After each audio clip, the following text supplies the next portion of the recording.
Gostaria de dar alguns avisos aos irmãos antes de darmos continuidade aqui ao nosso culto. Agradecer aí pelas orações e continuar orando pela vida da nossa irmã Ana Laura, que passou por cirurgia na sexta-feira.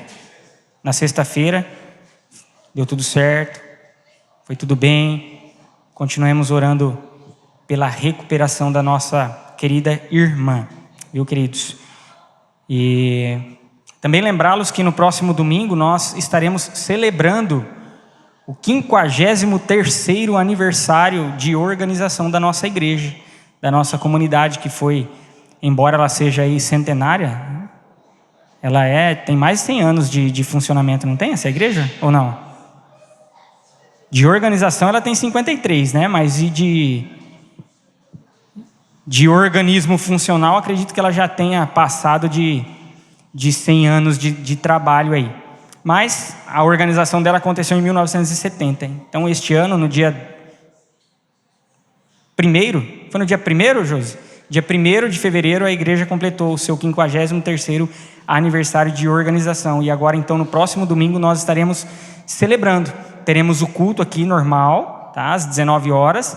E após o término do culto, nós iremos lá para o salão social, onde estará separado para nós lá uma pequena celebração, com um bolinho, com refrigerante, tá bom? Para que nós possamos, então, compartilhar desse momento tão importante da nossa comunidade. Aqueles que estão aqui que eu ainda não pude cumprimentar, Deus abençoe a vida de vocês. Estou imensamente feliz em poder ver vocês. Aqueles que estão nos visitando, queridos, sintam-se muito bem aqui, tá? Essa é a casa de vocês, tá, amados? Vocês possam sentir o calor dessa comunidade e receber também, certamente, o abraço do Espírito Santo, para que você possa participar aí de toda essa dinâmica que nós propomos aqui. Deus abençoe grandemente a sua vida. Queridos, continuando a nossa série de sermões, uma vida feita em caminhos. Só acertar aqui o nosso slide. Tudo certo? Beleza. Uma vida feita em caminhos. E como então a terceira proposta dos nossos caminhos, os caminhos aos quais estamos percorrendo então durante estes domingos, hoje nós falaremos sobre um caminhar em cuidado. Uma vida feita em caminhos, ela deve nos levar a uma caminhada em cuidado. E para que nós possamos então refletir sobre esta caminhada em cuidado, eu gostaria de convidar os irmãos a acompanharem comigo a leitura do livro de Eclesiastes, capítulo 4, versículos de 9 a 12. Tem aqui a projeção para que você possa acompanhar comigo. Escrito de sabedoria de Eclesiastes, capítulo 4, versículos de 9 a 12. Farei essa leitura, peço que os irmãos acompanhem comigo. Diz assim: melhor é serem dois do que um, porque tem melhor paga do seu trabalho. Porque se caírem, um levanta o companheiro. Ai, porém, do que estiver só, pois caindo não haverá quem levante. Também, se dois dormirem juntos, eles se aquentarão. Mas um só como se aquentará?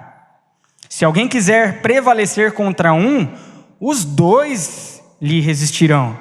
O cordão de 3 dobras não se rebenta com facilidade. Que o Espírito Santo esteja movendo os nossos corações e as nossas mentes para que essa palavra ela faça sentido em nossas vidas e ela não apenas preencha o nosso entendimento e o nosso conhecimento, mas que isso se torne de fato prática em nossas vidas. Eclesiastes, dito de sabedoria para mim e para você hoje. E queridos, para nós iniciarmos essa reflexão de uma caminhada em cuidado, eu gostaria de trazer um exemplo explícito do que não é cuidado. Um exemplo explícito de falta de sensibilidade, de falta de um olhar, falta de um cuidado para com a vida do outro, para com o estado do outro. E isso aconteceu no Rio de Janeiro em 2016, esse caso aqui. Tem aí a reportagem que está na Jovem Pan News, em outras diversas mídias, e chegou até a ir para aquele e-farsas, para saber se era de fato verdade ou mentira. A foto eu não coloco porque ela é um pouco forte, então eu só coloco a chamada aqui, para saber se era mentira, mas foi comprovado que a foto era real. Essa foto, ela mostra 2 corpos mortos no chão da praia, de uma praia do Rio de Janeiro, enquanto várias outras pessoas estavam jogando futebol ao lado. A famosa altinha, batendo balãozinho, na minha época eu falava batendo balãozinho, sem se importar nem um pouco com a realidade que estava do lado deles. E aí nessa chamada nós vemos, foto de banhistas jogando bola ao lado dos corpos no rio revolta internautas. E aí houve até uma frase que acabou ganhando maior evidência, que ela refletiu o seguinte. Se eu não me engano, quem fez esse comentário foi o padre Fábio de Mello. Ele disse: estamos todos menos humanos. Corpos estirados no chão e pessoas seguindo com as suas vidas, com a sua diversão, de forma como se não existisse aquela realidade ao redor deles. Insensibilidade. Talvez uma falta de sentido completo na vida, que é uma das grandes abordagens do sábio aqui em Eclesiastes. Ele fala muito da busca pelo sentido da vida. E uma das constatações que o sábio faz é que não existe sentido da vida longe de Deus. O sentido da vida ele é apenas encontrado no Senhor. A grande ênfase do livro do Eclesiastes é a vaidade das vaidades. Tudo é vaidade. Ou como outros traduzem atualmente, e eu prefiro seguir essa tradução, eles dizem: tudo é transitório, a vida é passageira. Ela é uma fumaça, ela é fugaz. Quando você tenta pegar, ela já foi, você não encontra mais. O tempo passa rápido, ele alcança sábio, tolos, todos têm o mesmo destino. A vida passa rápido. Diante disso, então, o pregador, aquele que se denomina o pregador aqui no livro de Eclesiastes, você encontra isso no 1º capítulo, o pregador ou o professor, mestre, como algumas traduções trazem, ele caminha nesse sentido de que não há uma vida pensada em seu sentido longe de Deus, porque isso é como correr atrás do vento. Você encontra essa expressão também diversas vezes. E o livro de Eclesiastes, ele traz uma diversidade de temas para nós. São diversas abordagens que o sábio traz para que nós possamos refletir e pensá-las. E dentre essas diversas nuances, especialmente nesta porção que nós lemos, nós temos, de fato, a reflexão de um caminhar em cuidado. Caminhando em cuidado. E quando nós olhamos para todo este capítulo 4, desde o seu primeiro versículo até o seu versículo de número 16, só que especialmente do versículo 7º em diante, nós somos direcionados a um entendimento de que um caminhar em cuidado, ele evoca um não viver apenas para si mesmo. Isso você encontra aí no versículo 1º, dos versículos 7º ao 8º e depois do 13 ao 16 também. Então o pregador de Eclesiastes, o professor, o sábio, neste capítulo 4, ele vem enfatizar o perigo de se viver olhando para o seu próprio umbigo. Ele chega a dizer que mais felizes eram aqueles que ainda não haviam nascido. Os que não haviam nascido eram mais felizes do que os que haviam já morrido e mais felizes do que aqueles que estavam vivendo, porque eles não tinham se deparado com as más obras e com a inveja que havia neste contexto e naquela sociedade. E nos versículos 7º e 8º, ele reforça essa ideia quando ele traz uma figura de um homem que era solitário, de um homem que não tinha ninguém, né? Ele diz, um homem que não tem nem filha nem irmã, ele não tem uma companhia, mas ele continua a acumular para si cada vez mais, ele continua a lutar e ter mais apenas para si, tudo por si. E como isso continua a ser completamente vaidade, pela ótica do pregador. Ele olha toda essa situação e ele diz, é transitório, é fumaça, é fugaz, é correr atrás do vento, é um esforço inútil, afinal ele não terá com quem ele compartilhar tudo isso. E aí, depois da porção que nós lemos, que encerrou no versículo 12, ali do 13 até o 16, ele traz uma outra figura, que revela um rei velho e insensato e um jovem pobre e sábio. E ele quer trazer uma comparação, porque o que se espera de um rei, principalmente um rei velho, já experimentado na vida, é que ele fosse sábio. Só que esse rei apresentado, ele é um rei insensato, porque ele não aceita admoestação, ou seja, ele não aceita ser repreendido. Ele não aceita ser redirecionado caso ele venha a tropeçar em alguns passos. Ele rejeita todo tipo de conselho. E quando nós olhamos para um outro dito de sabedoria que se encontra lá em Provérbios 12, 15, diz assim, o caminho do insensato, ele é até reto aos seus próprios olhos. Ele parece reto aos seus próprios olhos. Mas o sábio é aquele que dá ouvido aos conselhos. É aquele que compartilha de mais presença junto com ele. Só que no final, lá no versículo 16, o jovem sábio, ele também acaba sendo esquecido. O pregador quer evidenciar que a vida de fato é vapor, ela passa rápido.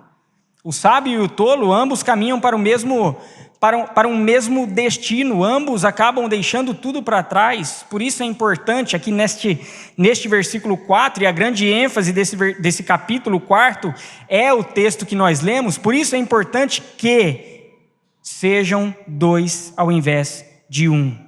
É melhor serem dois do que um.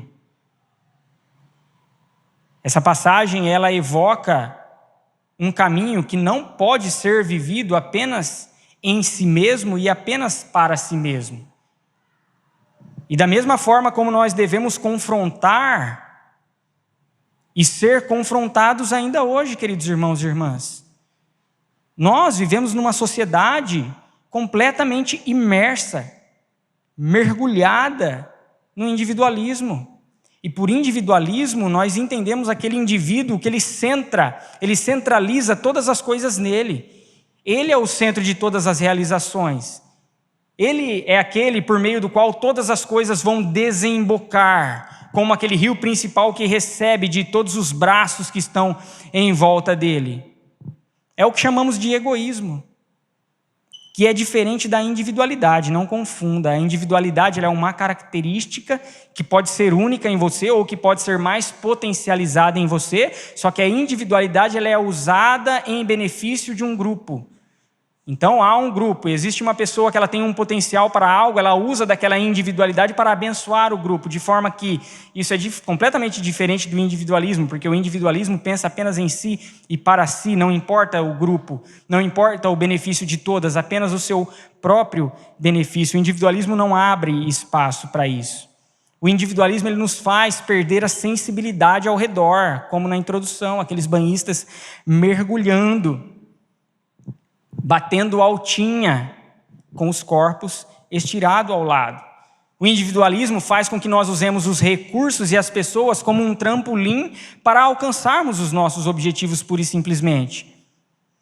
Na realidade individualista não existe cuidado, não existe a palavra socorro, não existe o respeito à dor do outro, não existe o valor à vida do outro. Há uma tirinha que traz de forma explícita a questão da individualidade. Está lá o repórter com um guarda-chuvinha, caindo um toró de água, ele diz, você acha que o individualismo é uma tendência crescente? E ele não se propõe a compartilhar o guarda-chuva dele com aquela pessoa a quem ele está entrevistando. Queridos, uma boa forma de verificar se nós estamos perdendo a sensibilidade, por exemplo, é voltarmos algumas semanas atrás, dias atrás, nas manchetes,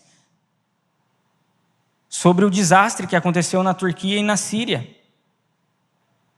E se o nosso coração ele não se entristeceu com aquelas imagens, se o nosso coração ele não se entristeceu com toda aquela situação, se o nosso coração ele não se entristeceu com todo aquele caos instaurado naquela região, nós devemos ligar o sinal amarelo e começar a redirecionar os nossos passos, queridos, porque nós estamos indo a passos largos para a realidade do estado individualista.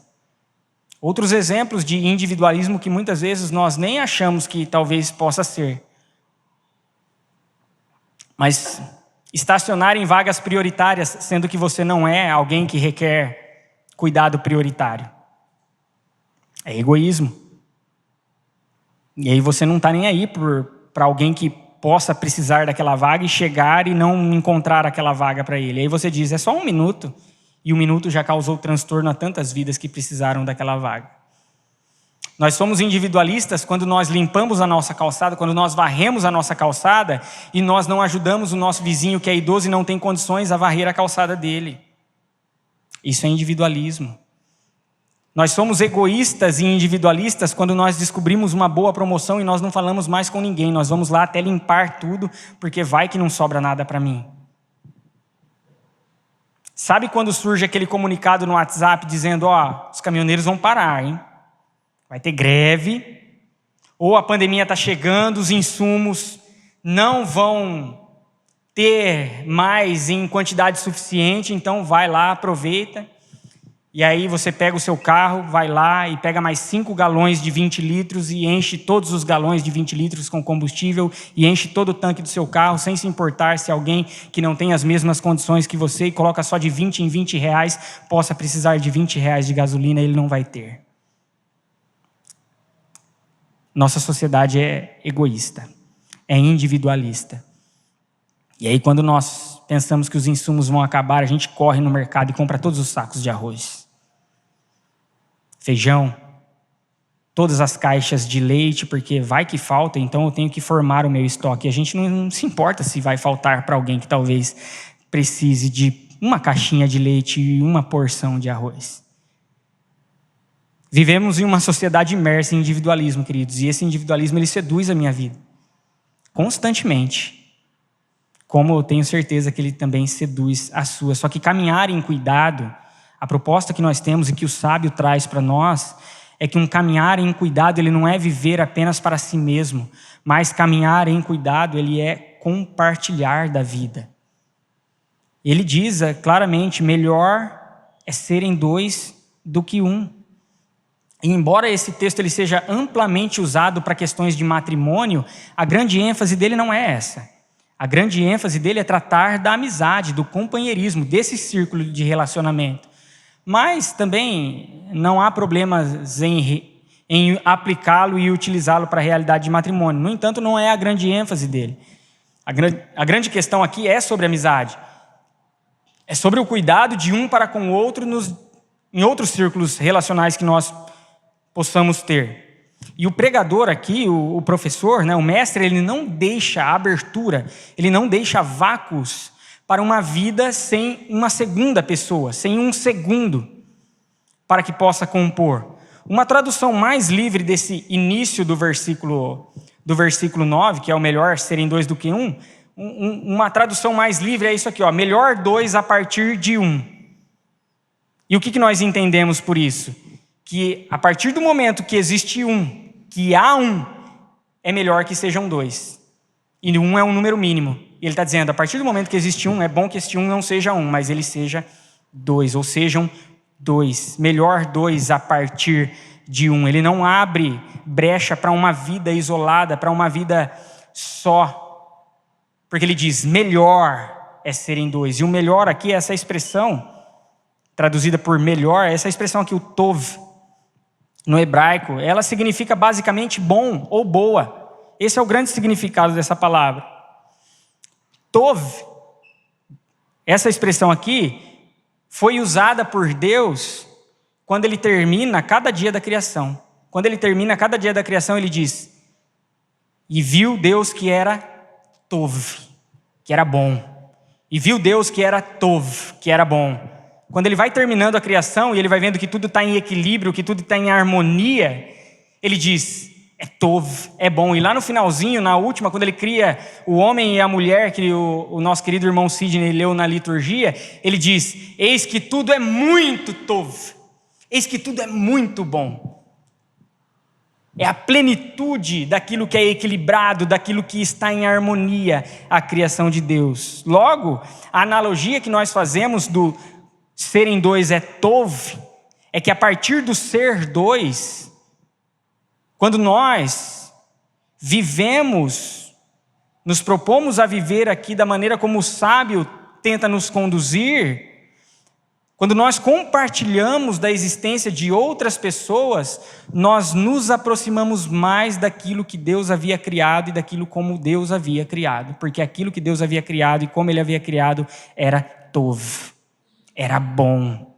E quando nós somos em dois e não apenas um, isso é tov. Quando nós vivemos compartilhando da vida com outras pessoas, nós nos aproximamos mais daquilo que é a vontade de Deus. Caminhar em cuidado é compartilhar da vida. Caminhar em cuidado é a vontade de Deus. Porque isso trará uma recompensa tov. A que melhor paga é boa recompensa. É uma recompensa tov, boa também, equilibrada, harmoniosa. Que ela acontece apenas quando se vive em dois. Compartilhar da vida é ter sensibilidade para com as questões que estão à minha volta e à sua volta.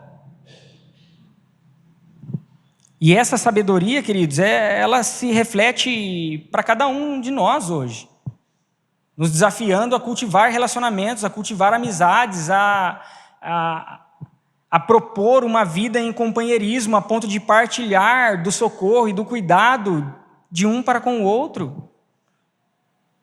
Isso é caminhar naquilo que sempre foi a vontade de Deus expressa desde a criação. Só que é um compartilhar ativo.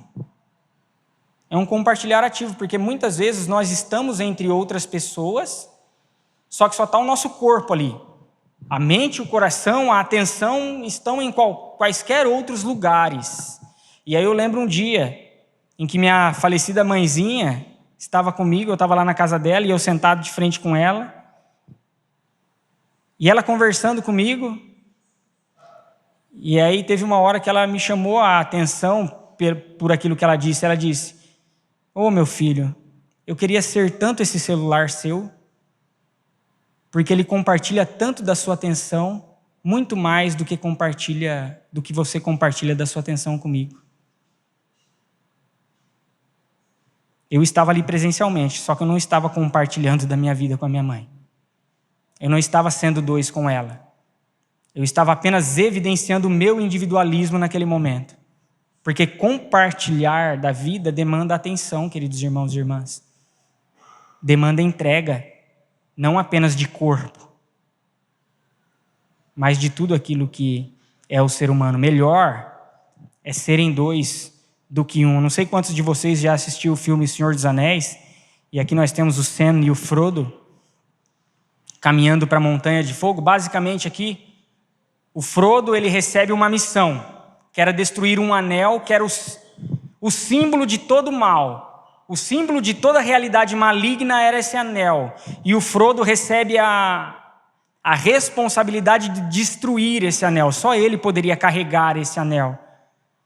Então eles vão para uma caminhada e esse anel só pode ser destruído onde ele foi forjado, que era uma montanha de fogo. Tem spoiler aqui para quem não assistiu. Só poderia ser destruído na montanha na qual ele havia sido forjado.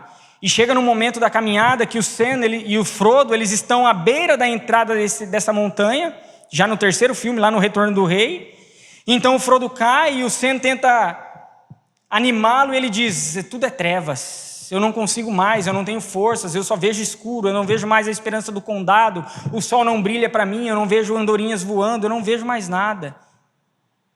E aí o Sam diz uma frase fatídica, ele disse: Senhor Frodo, eu não posso carregar o anel para o Senhor, mas eu posso carregar o Senhor.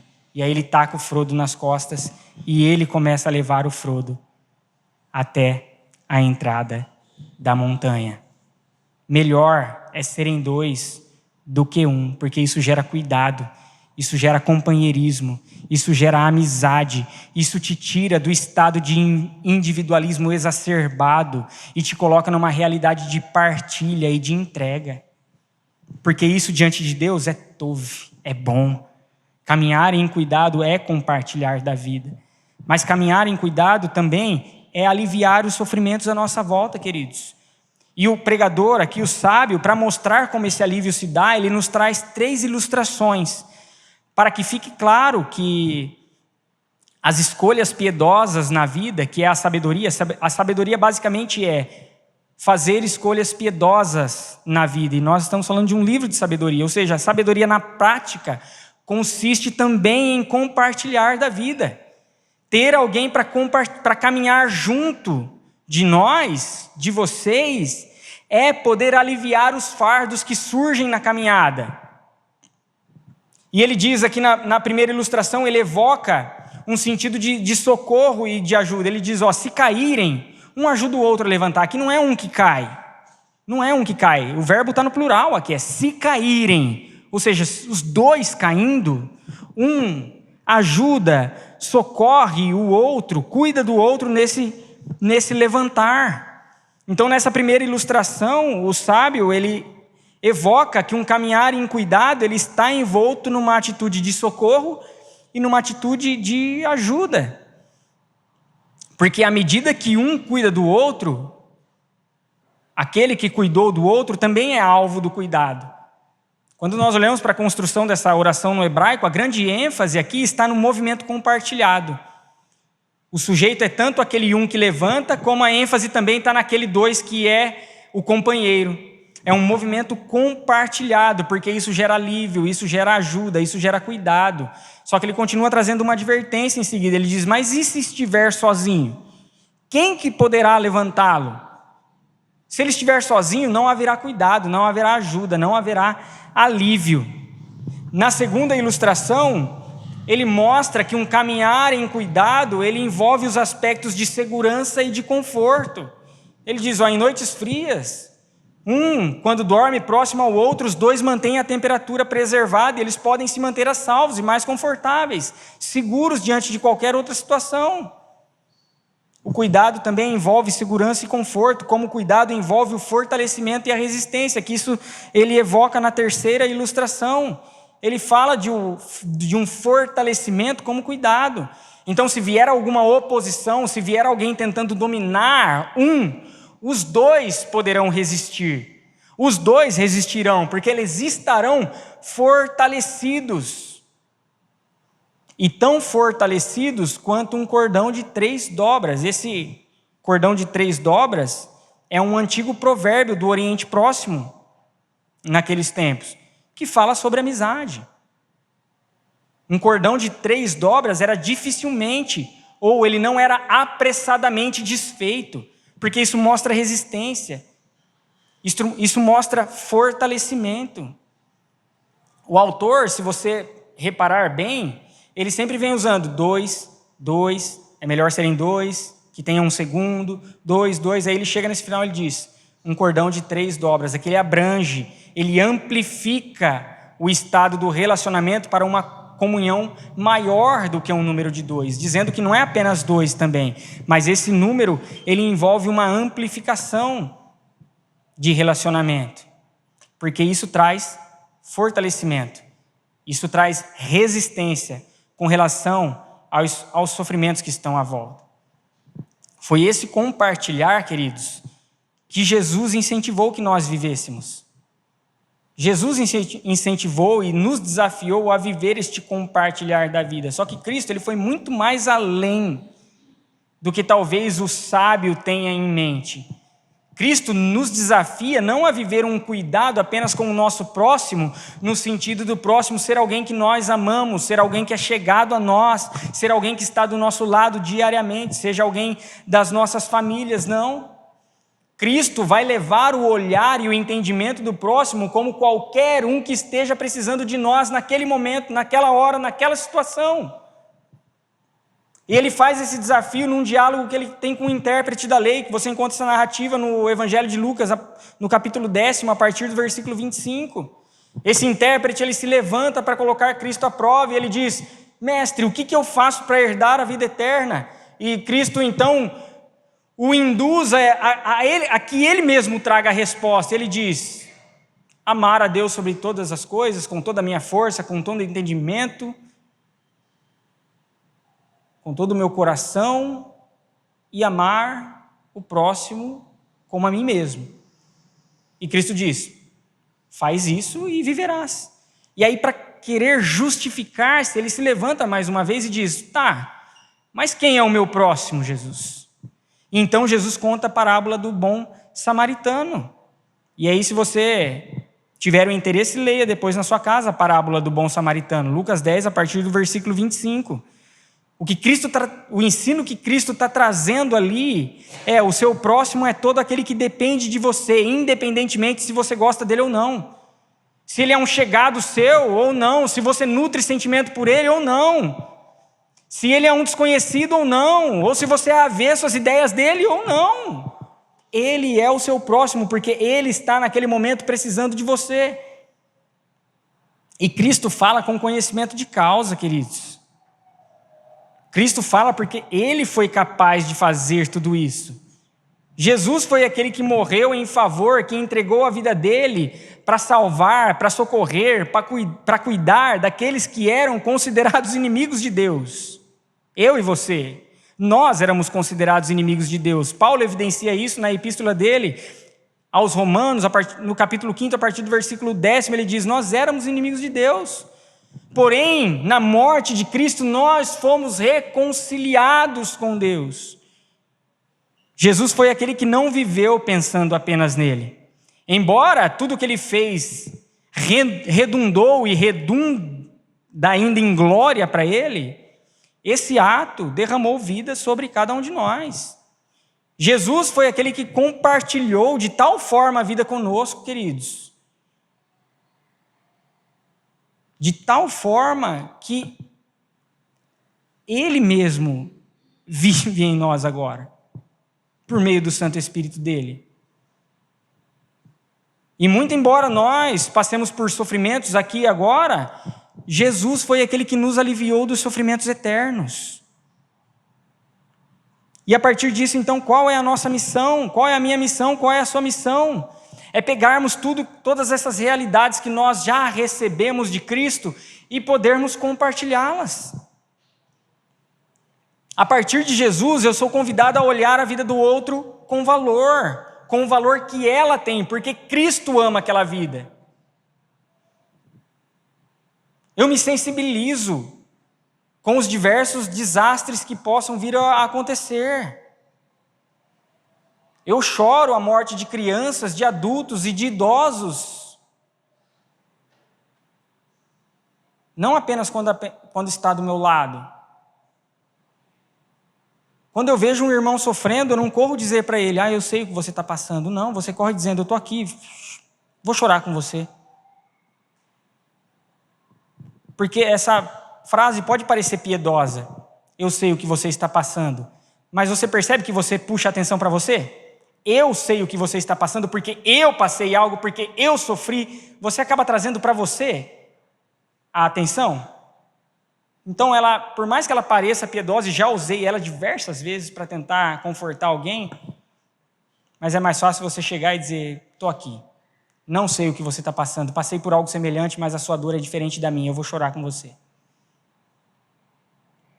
A mensagem do pregador em Eclesiastes é: a vida é fugaz, ela passa rápido, ela é como uma fumaça, quando você tenta pegar ela, já foi. Então, para que haja sentido nessa nossa vida fugaz, rápida, transitória, que muitas vezes pode parecer vaidades das vaidades, obedeça a Deus e os seus mandamentos e viva os desejos dele para você. Ele diz lá no finalzinho, no último capítulo de Eclesiastes.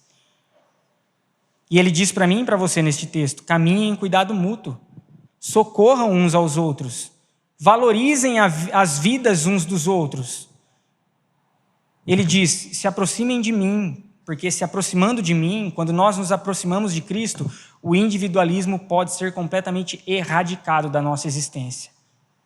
Uma vida feita em caminhos deve nos levar a uma caminhada de cuidado com o nosso próximo, sendo o nosso próximo aquele que precisar de nós naquele momento, naquela situação. Então, queridos, não estacione em vagas que não servem para você. Não limpe os estoques dos mercados e dos postos de combustível quando houver alguma greve ou coisa assim.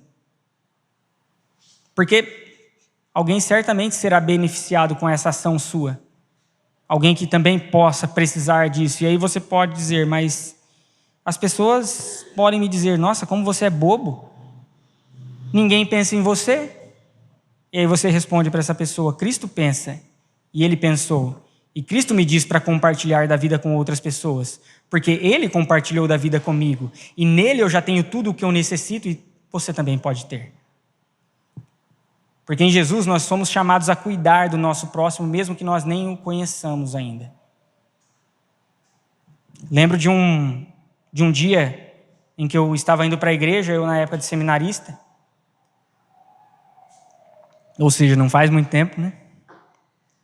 Na época de seminário, atuava em uma igreja ali em Americana, e eu estava com a responsabilidade de dirigir a liturgia aquele dia.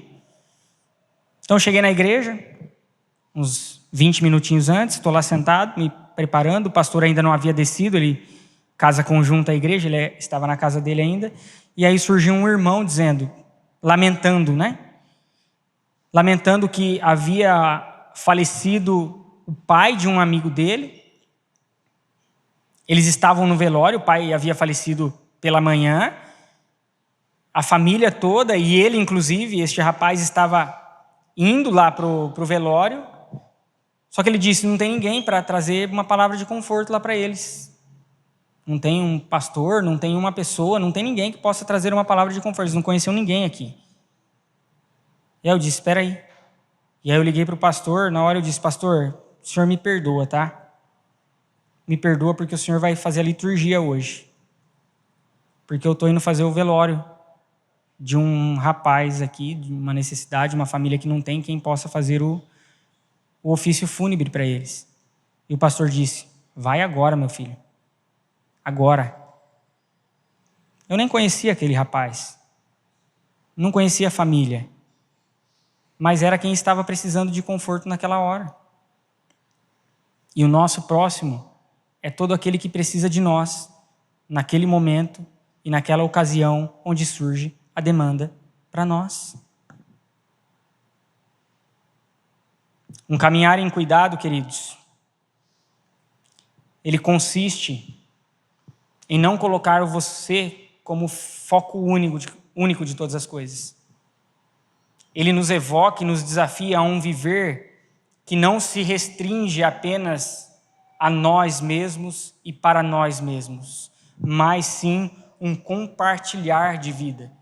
De maneira que esse viver de compartilhamento, de companheirismo, de amizade, ele venha a aliviar os sofrimentos às nossas voltas. Foi isso que Jesus fez. Jesus cuidou de tal forma da minha vida e da sua vida que ele aliviou-nos de todo e qualquer tipo de opressão eterna que nos levava para a morte e nos deu uma esperança que agora nos leva para a vida. Que o Espírito Santo nos ajude a entender essa realidade, não apenas entender essa realidade, mas viver essa realidade, hoje e sempre. Feche seus olhos, baixe sua cabeça, vamos orar mais uma vez. Silenciosamente, ore neste momento. Reflita sobre toda essa realidade. Se o individualismo ele tem tomado conta das nossas vidas e muitas vezes nós nem percebemos, é o momento de nós clamarmos ao Espírito Santo que nos traga o redirecionamento, que nos mostre qual é o caminho dele para nós. E o caminho dele para nós é uma vida compartilhada nele e com outras pessoas. Oremos.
Querido Deus, amado Pai, que nós possamos expandir por meio da nossa existência um compartilhar da vida. Que desafiados pelo sábio pregador em Eclesiastes e muito mais por Jesus Cristo na sua vida, que nós possamos nos propor a uma vida que não seja apenas direcionada e centralizada em nós mesmos, mas que ela seja centralizada em Cristo e que, vivendo centralizados em Cristo, nós de fato viveremos as realidades que Ele quer que nós vivamos.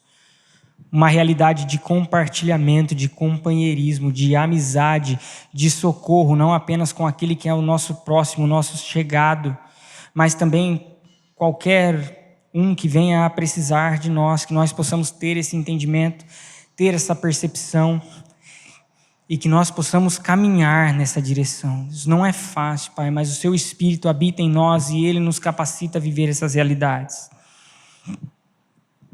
Obrigado porque por meio de Jesus Cristo os nossos sofrimentos eternos foram aliviados completamente, erradicados da nossa existência, e agora nós podemos caminhar para uma vida eterna em Ti. Que nós possamos compartilhar dessa vida com tantas outras pessoas que ainda não conhecem, que ainda não desfrutam dessa vida eterna. Por meio da nossa vida, por meio das nossas atitudes e por meio da nossa proclamação. Que nós possamos falar que nós somos de Cristo e que nós fazemos o que fazemos porque Cristo é aquele que nos manda fazer o que fazemos. Mas que nós possamos fazer. Nos ajuda, Espírito Santo. Em nome de Cristo Jesus, nós oramos e nós agradecemos imensamente a Ti, Deus. Amém.